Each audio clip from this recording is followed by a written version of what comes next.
Technology is not without risk.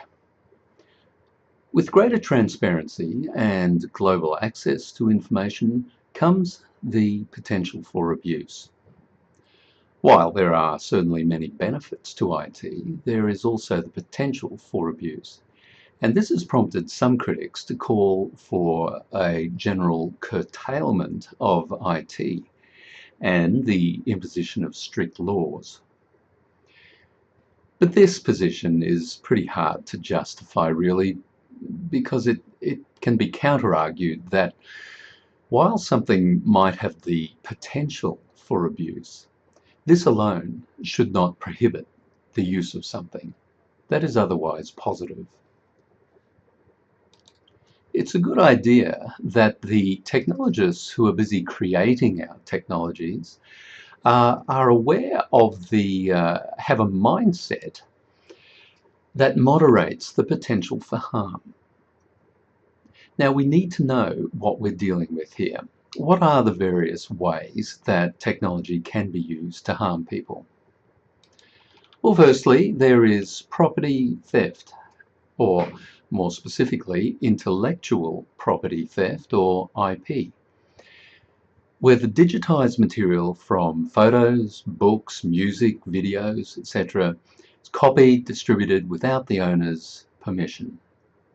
This is otherwise known as piracy, a fairly emotive word, and the annual loss of revenue that the publishing industry estimates is reckoned to be in the hundreds of billions of dollars, though some of these claims seem a little inflated. Then we have pornography, which is a very broad spectrum of material ranging from non-violent erotica at one end of the scale, which is erotica between consenting adults, progressing up to fetish erotica between consenting adults, all the way up to non-consensual material, and the most depraved of all, involving violence towards children. There's identity theft. This is widespread, where someone's personal information is misappropriated and fraudulently used.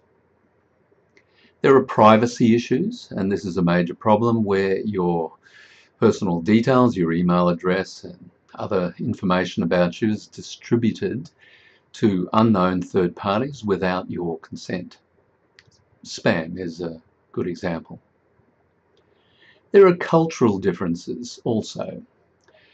Cultural differences around the world mean that material that is considered acceptable in one culture is accessible and available to be seen by other cultures in other parts of the world, causing offence.